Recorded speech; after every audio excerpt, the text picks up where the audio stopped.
everyone, welcome to back my channel. I hope everyone is having a wonderful day. Before starting the video, please go ahead and hit the subscribe button. On Crimson Light's patio, Billy meets Abby. They discuss the vote at Chancellor Winters and Billy muses that it was Abby's first board vote alongside a romantic partner. It's complicated. He wonders if Abby's here to deliver a peace offering or a warning from Devin. Abby informs him that Devin doesn't know she's meeting with him tonight. Billy muses, under the radar. Why's that? Abby is concerned. She cares about both of them very much and doesn't like where this is going. She thinks the issue seems personal. Devin thinks he's making power plays to gain control at Chancellor Winters. She needs to know that truth. What are you really wanting out of Chancellor Winters? In the jazz lounge, Devin tells Nate he needs to know that he can trust him. He's worried about a threat to the company that involves Lily. Nate is surprised. He thought Devin would say Billy. Devin says that's what he's talking about. Billy's the threat.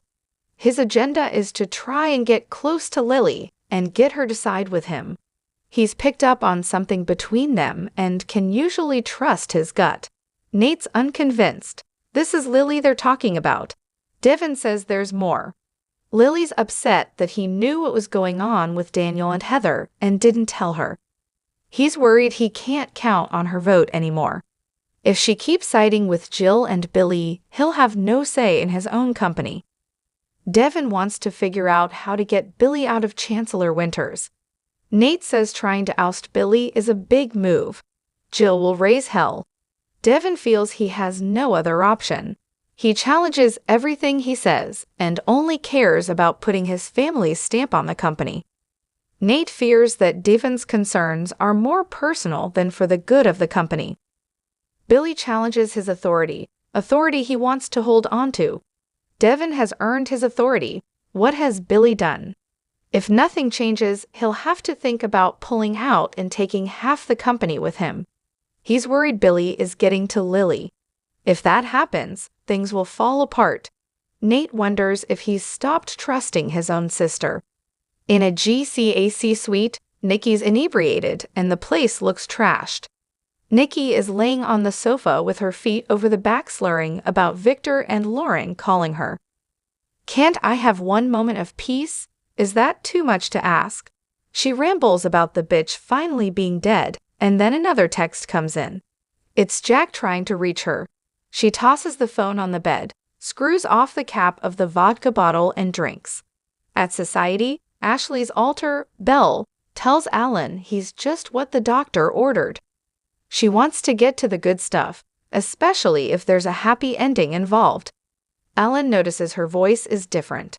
Belle reins in the accent and covers. She pours Alan more champagne as Jack comes in. He approaches and she snarks. I didn't think Diane let you out after dark. In her mind, she fumes that Tracy snitched on her and now he's there to wreck her date. Jack and Alan are introduced and make small talk. Alan asks Jack to join them and Ashley tries to fob him off, but Jack sits down. Jack asks how they met and Belle struggles, thinking, well, damn. Nobody told me there's going to be a pop quiz.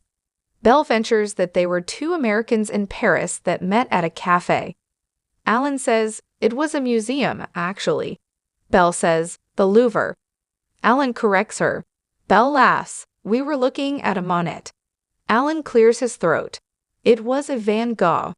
Jack makes faces as Belle keeps getting the details wrong. He stands up and takes his leave. Belle complains to Alan that her brother was on a fishing expedition about her mental capacity. In her suite, Nikki lurches across the room to the door whilst complaining that people won't leave her alone. Sick of it, she slurs. She rants drunkenly about the way they look at her. Don't trust her, she'll make everything worse. So stupid, it's all my fault. She tries to take a drink, but the bottle's empty. She throws it across the room. Spotting another bottle on the bed, she staggers over and climbs on. Nikki opens the bottle and puts it to her lips before deciding, I shouldn't. I need Jack. I need help. She contemplates her phone, but puts it down and decides to drink more vodka instead. Ah, she moans before closing her eyes. In Nikki's dream, she drunkenly calls out for Victor in the ranch living room. He appears and hollers at her to get out. He threatens to call security as she pleads for another chance. "I'll stop drinking. I promise," Victor cedes at her to go see Jack Abbott, her savior. He yells at her for bringing Jordan into their lives. Victoria arrives with Nick, who fumes. "What are you doing here?" Victoria yells, "You think sorry is enough after the hell you put our family through?